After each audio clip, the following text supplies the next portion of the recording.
Hello everyone, so here we are, it's the big return of Magnus Carlsen in front of a chessboard. It had been almost a year since he last played a game, a slow one. So, in this game, Grandelius has white and opens with the queen pawn, d4. Carlsen plays knight to f6. c4 is played pawn to e6, knight to c3, and the push c5. Grandelius does not accept the exchange of the pawn. The c-pawn, the queenside pawn for the central pawn, and he continues the adventure with his d-pawn, entering enemy territory. He plays d5, but this push to d5 will allow Carlsen to create an imbalance. He takes on d5, recapture with the pawn, and he plays d6. So what is this imbalance? It is essential to understand it right now, because it is this imbalance that will influence the entire strategic direction of the game. Here, Carlsen has obtained a majority of pawns on the queen side. He has the pawns a, b, and c, which will only be opposed by the pawns a2 and b2. So we have 3 pawns against 2. And the whole objective for black is to mobilize this majority of pawns on the queen side to try to create a passed pawn. So it's an asset in the medium and long term, and even something that can be leveraged in the endgame. Now, of course, Grandelius has compensation. If he doesn't have a pawn's majority on the queen side, he has a central majority. He has the e and d pawns opposed to the lone pawn on d6. And so the entire strategic requirement for white will be to make use of this central pawn's majority to try to generate, why not, attacks against the black king. White therefore play e4, g6. The diagonal is blocked, the bishop will be placed on g7 and it will provide valuable support, this bishop on the long dark diagonal, for the mobilization and exploitation of the pawn's majority on the queen side. Bishop e2, bishop g7. The bishop comes to e3, kingside castling, knight to f3, and bishop g4. It's important to understand this development of the bishop to g4. You might say to me, it's only square for the bishop of the white square. Yes, that's true, but it could also wait before developing. Why does it come to g4? The idea is to exchange with the knight on f3 to secure control of the dark squares, especially the central square e5. Because if white have trouble pushing this pawn from e4 to e5, and that will be the case because there can be moves like rook, e8, knight d7, queen c7, which are all moves that reinforce control of the e5 square. Quite simply, white won't be able to make use of their pawn's majority in the center, and black will look to mobilize their pawn on the queen side. So big deluge, plays knight d2. He doesn't accept the exchange of the knight for the bishop of the white square and proposes an exchange of bishop of a white square.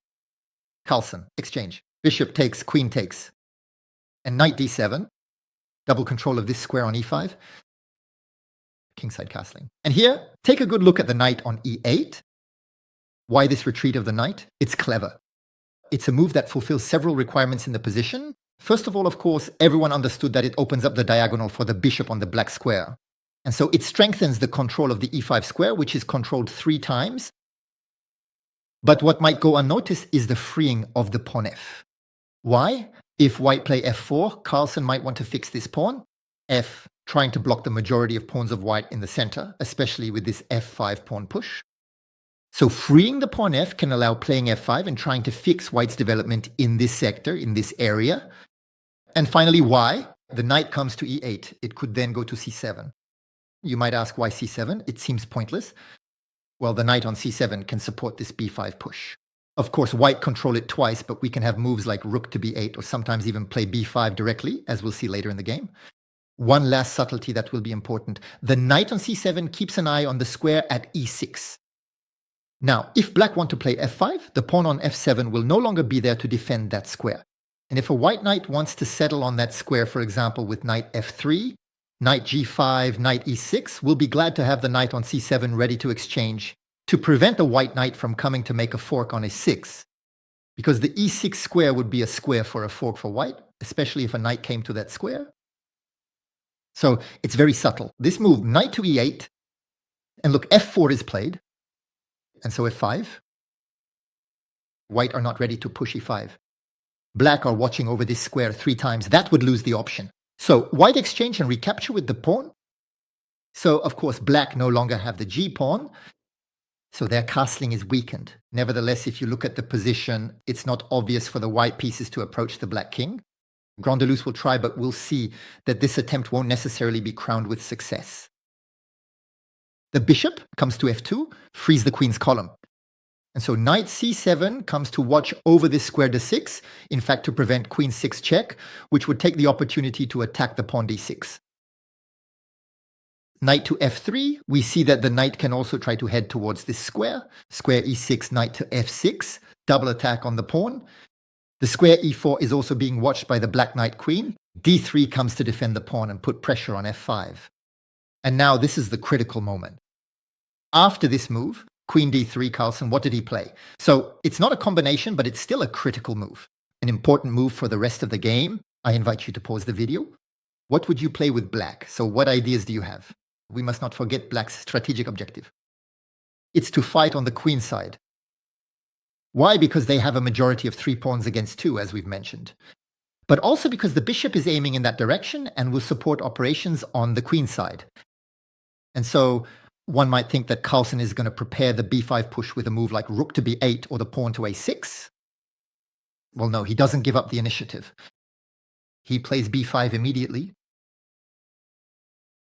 So yes, it's true, white can capture twice on b5, but there will be a counterattack on the b file, an opening of the b file that will benefit the rook, and also the opening of the bishop on the long dark diagonal. And that's exactly what happens. Grandelius takes on b5, knight takes, queen takes, and rook to b8.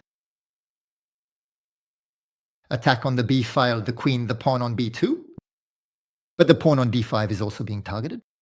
So the queen comes to d3 to defend d5 and to attack the pawn on f5. But knight to e4, and here maybe black are down a pawn. But the pawn on b2 is attacked twice. If it advances, it loses the rook on a1.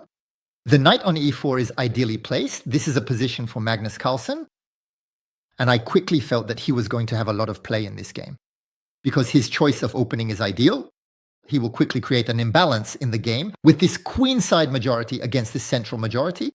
And when you know Magnus Carlsen's striking power in exploiting imbalances, his depth of understanding, you can say it was a very good opening choice. And as for the information, I hadn't given it, but that's called defense. Benoni. So in this position, Grandelius plays rook b1.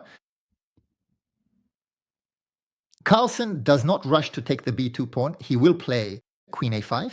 And we'll see that he's going to try to get the queen into d2. Moreover, white will not be able to take because the knight takes back will make the fork. It's interesting to see the influence of the black pieces, how the bishop dominates the diagonal. The queen embeds itself in the position. The knight is already well placed in the center. The rooks are ready to attack, while the white pieces are placed much more passively. So it's true that Grandelius is trying to get active. He plays king g5. That's it. He's aiming for the e6 square. But queen to d2, attacking the white queen. No respite for Grandelius, who shifts his queen to h3, actually threatening mate on h7. But knight takes on g5, pawn recaptures, and rook takes on b2. That's it. Carlsen recovers his pawn and manages to place his heavy pieces on the second rank. Rook takes on b2, queen takes on b2, queen to h5. Grandelius tries to get a bit closer to the position, trying to push this pawn to g6. But queen takes on a2, that's it. Carlsen has completely wiped out the queen side. There are no more white pieces on the right flank of the board. Look, starting from the file A, even starting from the center, there are no more white pieces except for that poor pawn on d5, stuck. While black are going to have these 2 passed pawns to exploit. And the pawn on A, the distant passed pawn, is going to rule the game. g6 is played, counter thrust with h6, the queen comes to f3 and pushes to a5. And from that moment on, Carlsen is going to completely ignore Grandelius's threats. He's only going to push his passed pawn. h4 is played, pawn to a4. Queen to f4, attacking the pawn on d6, but he doesn't defend it. Carlsen continues, pawn to a3. Queen takes on d6, he plays queen to b2, freeing up the advance of the pawn. Note that the bishop and the queen are going to control the square of promotion of the pawn. Bishop takes on c5, pawn to a2. Queen 6 check, the king moves to h8, and here Grandelius doesn't immediately take the rook. Instead, he plays king to h2. One might wonder why. Well, he's afraid that by playing bishop takes rook, he would immediately give up control of the d4 square. For example, after bishop takes rook, there would be queen d4 check. If the rook comes to f2, of course, we would play a queen with check. And if the king comes to h2, queen takes h4 check. And after king g1, bishop d4 check. This forces rook to f2, and the promotion of the pawn delivers mate. That's why Grandelius plays king h2, but queen e5 check forces the exchange of the queens. Queen takes, bishop takes e5 check, king h3. Here, Carlsen still takes the time to save his rook. He plays rook d8, and Grandelius resigns. Grandelius can't do anything to control the square one. There will be a promotion of the pawn into a queen, and that will lose the rook for white. And with one less rook, obviously, Carlsen will win easily. That's why Grandelius resigns. Now, let's look at the standings. So these are provisional standings because at the time I'm recording the video, we're in round 2. And Carlsen was the first of the 8 participants to win his game.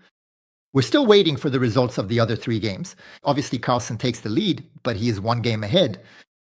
This is just to show you the participants of this tournament. We have Carlsen, we have Abduzatorov, Andy Woodward, whom I don't know well, Eric Eilsey, Van Forest, the 14-year-old Turk, Erdo Much, who has just broken a record by crossing the 2,700 ELO mark at only 14 years old. Never before had such a young player achieved this feat. Grandelius. And finally, Jiner Su. So what are your predictions for this tournament? Who will win it? Or your top 3? Let me know in the comments. I look forward to reading them. I read all the comments. You can give me strength by commenting, liking, sharing the video, or supporting the channel. And we will follow Carlsen's return to the chessboard. Goodbye, everyone.